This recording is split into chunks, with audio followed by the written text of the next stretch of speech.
Hello and welcome to Scholar Coaching. If you'd also like to participate, follow the link below and access the replay inbox. In there, go ahead and drop your replay file, ball chasing link, or YouTube video of you playing your preferred game mode, and mention your competitive rank or 6-man's rank if possible. If any of this doesn't make any sense to you while watching the video, feel free to follow up on my Scholar School of Learning series in my video playlist. We go over all the basic ideas and general rotations that are talked about in these replay analysis. Thank you, and I hope you enjoy. Go for a boost deal, maybe? Okay. Nothing. 12s. You force. Alright, at least you get a force here. Ball came off. Nice. You didn't choose to bail, though. But you cut here, though, so this is okay.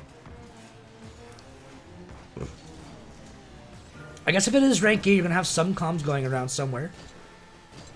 Smoothing things out a little bit. Alright, wait, that's your coverage not coming. Alright, so... Alright. So... To kind of put in perspective of like a lot of the decision making you're doing now, because like overall you're really aware. You're doing a great job being aware of your teammates right now, but it seems like you don't really want to commit to some of your positions or ideas. So like this cheat here, for instance, you're here to support whatever turns out to be the breakthrough. Or if you want to rotate out, you can rotate out as well, because you can let Ska go for the side boost or something. That's fine. But like you need to bail that Ska cut, or you need to let Ska leave and you stay midfield. So instead of going for that side boost steal or the quarter boost steal, you can just grab your 12 and just chill. Let Kevin pick up, and like if Kevin goes for a solo play or Scott goes solo, you can go and demo whoever's in net, right? Create an opportunity at net to clean up, or in the same way with this line here. You can also see that they're both pushing into the sidewall, so you can just go back to, 12 to 12, come back to third, line yourself up, collect your diamond on the way up, and then be available for here. And take your shot like this and dust this kid coming in this way, right? And that's a pressure on net, that's shot, that's availability. You don't have to go all the way back to the back wall like I showed there a second ago, but you could technically if you wanted to. You could still go all the way back and go all the way forward. You'd be able to go at the full pace and make that happen. But the biggest thing is you didn't really pick a position in that range. So when you went for the corner boost still, you ended up just getting dusted. Then you tried to rotate back to third and ended up going early, and then you got stuck in the midfield, and it just turned into a big thing. When it comes to wave dash recovering there, make sure you just do your best to keep it simple. If you mess up the first two wave dashes, don't try again. Just land and just drive, and then flip and do your follow-up afterwards. When you get stuck wave dashing like that or hopping, that's going to end up just killing your momentum back and just make you look really dumb at the end of the day. So overall, just make it just simplify it, and just like if you mess it up, just move on. Much like when it comes to grabbing or stealing a boost, if you mess up and miss the boost, just move on. It's you don't need it. I mean, like you should have it. It's nice to have. It's a huge bonus, but at the end of the day, if you're just gonna be late to your positioning because of it, it's not really worth just going in circles around a boost. Good job flicking off to check that corner boost. Make sure you got it. Shot. Nice. Great extension. Love the cut. Good shot there. That was really good.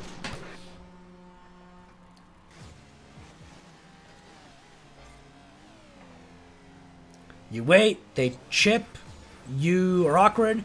The biggest thing when going in for these aerials, Menzies, and pick your line, go for it, and just jump, right? You kind of come into this midfield here getting ready to jump for this. This line itself isn't really too bad when you're trying to force, get you a nice neutral line, and get yourself recovering back a lot faster with this. But the biggest thing is when you jump for this in the aerial, you're trying to turn into this ball. He's bringing it to you. Allow him to bring it to you. Just focus on getting vertical here.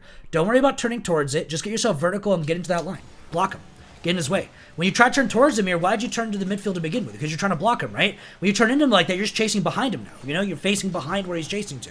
You aimed ahead of him. Commit to ahead of him. Stay ahead of him. Good job taking your time here. Collect your 12s. They get a chip. Bang. Not quite. You try to come in. You fake. Good job getting the save. Very panicky. When you push in like this, you kind of knew you were third in a sense, you got cut by your teammate, or you didn't really get cut. You saw him push upfield, you know his extension. You have Scott here as first, so extensions in mid versus on the left, and you're ready for failure. You just got to commit to failure now, right? So get ready for Scott to get beat, or face in, or for him to get demo. That's fine too. You could chase this in and take the 50 there. That'd also be pretty fine, as long as you did get the 50. But if you feel like it's too sketchy because your teammate didn't have the ball, and you didn't want to push in so aggressively, was it this touch? Boom. Yeah, this touch. So as you're coming in, just take your time. Stop even if you need to. And then here's ultraviolet. You just face in, chip, you're in, and then boom, here's your clear. And you can wait for the shot from that post line. You could push in and 50 that if you'd like. You can even reposition back to net earlier and keep yourself ahead of it. The point that they got an awkward shot on that was the reason why you got to save more than you turning around. You turning around there just allowed them to shoot high on the net and with great power, and that could have ended up putting you out of position. Or you could have basically been in a situation where that was unsavable for you. But if you repositioned earlier, you stayed farther back, you would easily be able to save any of those shots. Chip, okay. You turn to net, that's nice. And then you push in slow, cool. Chip, you get to dunk. Nope, you turn out for side boost. Okay, so if you want to get side boost on the way in, right here, you just gotta go to side boost right now. because you already know you can't show up mid in timing if your teammate gets a pass, so you just give that up, and you're ready for your teammate to fail or for him to freeze it up, right? So since you're waiting for the freeze, or you know it's a failure, go to side boost first, and then face into the play so you can come in with it, and now you're pushing in with your teammate's chip, and you can clean this up for him. You could have been mid for a mid pass to a degree if you got a good chip on it, or you could just stop as you're facing in. Here's the chip, and now you clean up right here. You take this ball right here, you take that over. Now you've got the play going back on their net, you're here immediately. You also took side boost to go all the way back to corner. Identify your teammate. You see how far back he is? See how uncomfortable he is? He wants to leave too. Just turn back in, be available. And then, like, someone needs to dribble this. This is a free ball here if you just showed up. Again, pick your position. Are you second or are you third? You tried to push into second and then decided randomly that you were third for no reason. Your teammate didn't fail yet. That ball didn't get cleared over your head yet, you know? There was no worst case scenario yet. Your third wasn't ready to engage. So second man needs to be available for that. Showing him second man. I love that you cut back here on the way back to the corner. You got the corner boost steal. Back into second, you see he's being used, so you fake. Don't have flip out without checking for your teammate first, right? When you turn out to the right here, you know, you already know he's hitting it over you and you're stuck, so ball came off right now during this hit. Oh, my teammate's really aggressive. I'm just going to rotate back post behind him, get out of his way. But when you half up there, you kind of get in his way. He can't push in. If they go low here, he can't really vertical, so you might bump him and whatnot. But if you go around him, he might just be able to vertical up and get this, you know? And then push it off to the right side where you are the same way. Either way, you do make yourself back to third. But again, you don't identify your third man. You don't identify what he wants. So you just double commit on him, you know?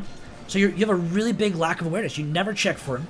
And then you just double commit. And then he had a clear down net on downfield, and you just threw it against the sidewall. Good job getting the boost. A little awkward. You held wall for too long, and so then you ended up choosing to quit on wall a little too late. If you're going to be on wall this long, you may as well hold the high side and then just wrap it and get this. At the same time, when you come through here, if you go ahead and just hop, or like, you drove and you just dodged him, just slow down now, and then come lower, and then drive, and then just jump up and get your clear, wait for the bounce, and then come in and get your clear, right? However you want to do it. There's a big range of ways you can end up making that happen. Really, it is what it is. But when you get stuck on the wall like that, make sure you end up reading the ball first before you make any massive changes in your position. You can't reposition when that ball's coming on your net. You have to be positioned before the ball comes on your net. During your teammate's possession, during your teammate's breakthrough, that's your reposition time. Boom, chip down to the right, through, 50K, boom, shot. Nice. Love the confidence there. That's a great position. Good confidence. You lined up really well for that shot. You punished him for it. That was really good. Bumped. Okay. Chip. Can you read? You're not going to go for it. You wait for it? I'm okay with that. I don't mind you waiting for that rebound. That's not a bad idea. You probably could have dusted him and shot it if you wanted to work on those. But at the current moment where you are, mechanically, maybe not yet. Coming back to 30, you go to corner boost and you grab back post, right? So when you're grabbing back post like this, you're coming out deep, wide at here is third. Your teammates think you're defending net. That is their mindset. So Kevin here is going to go to near post. If he goes near post, he's no longer defending net. If you push to midfield here as well, from the third position, you are extremely wide. You are over the center line. You are so far away from this pass. You have to think, how is this guy right now going to pass that to you when you are all the way over here? You push up right here. How is he going to pass this to you? He's not. It's not feasibly reasonable. It's not possible. This guy could go up the sidewall and get it, and at that time, if you're right here, while he's driving up the sidewall, you're like, oh, this is a passable opportunity. You turn out and you go get it, right? But he hasn't done that yet. You could start it after he drives on the sidewall, and you'll still get here on time, because it's a very short distance, right, for you. On the other side of this, Kevin could also just wrap out and go be there for that too, you know? So it's like, in general, when you grab this back post line, when you're grabbing this corner boost coming out wide here as third man, you really need to make sure that you're defending this net as third man. Don't push into midfield as if there's a pass coming to you. No one's passing to you. This guy right here, he's shooting on net, right? He's putting it somewhere in this range right here. When you step out like this, you're not covering that. This guy, he's passing it into midfield right here. This guy's already covering it. He's already covering it. He passes it in midfield from here. It goes into the corner like this from here. It goes, all these things are right here, you know? If it does cross over center line, you go overturn and you go get that. And you could go break it out and bang it. You might be able to jump up and intercept it here and put it on the net. But if you're standing right here, it's behind you now. It's in this corner. You're really awkward, right? Do not step into that midfield. Don't do it. You're third. Defense. Hold this third. Boom. Right? Now it's bouncing down. You can just line up, jump up, and then clear it out to the right. You clear it out to the right, and you get yourself your teammate just make a challenge. You can make a pass up to him like this. You can hit into the corner here for a catch and a solo play. Bring it out yourself. There's a wide range of things to do, but your teammates won't double commit or triple commit with you because you would have been so lined up and ready for it, they knew you had it. You would have called it so early, and you would have saved it so early that they wouldn't be able to recover in time to even try to save that for you instead. you'd have just saved it before they ever had the time to recover.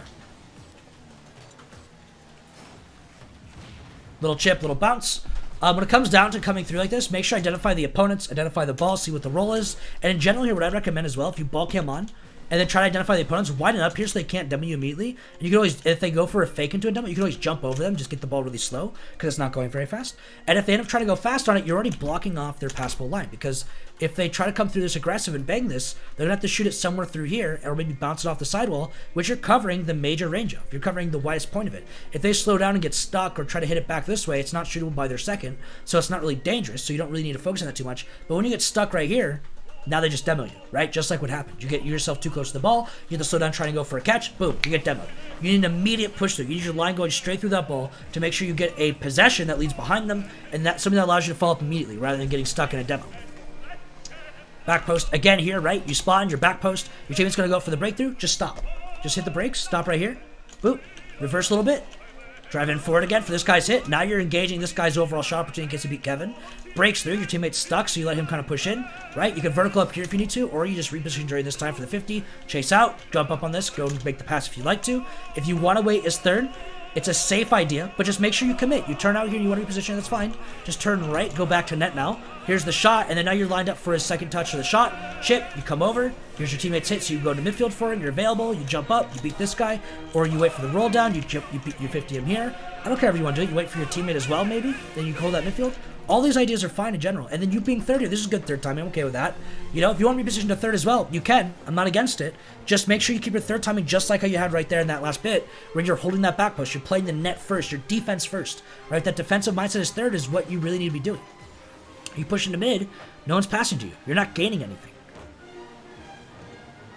Bang around, bounces off. You let your teammate go. Drop 0, okay. We're going to go straight to the final goal. See how you guys scored it and call it a day. Boom. Chip over, okay. Through. Go and get your corner boost, nice. Oh, you're missing corner boosts a lot. Don't. Oh, I guess you can steal that. Actually, that side boost grab is fine. Nice shot. Good lineup. Good job pushing up with your time, you know, utilizing your space. Stealing that corner side boost is really good. Lighting up that shot was really good as well. You kept yourself spaced out so we could read the play. You didn't pre-flip anywhere. You kept yourself locked down, ready to go. Really good last play there. Great shot. Next one. Don't rotate third or extend midfield. Chase the ball like a fucking animal. Be a man.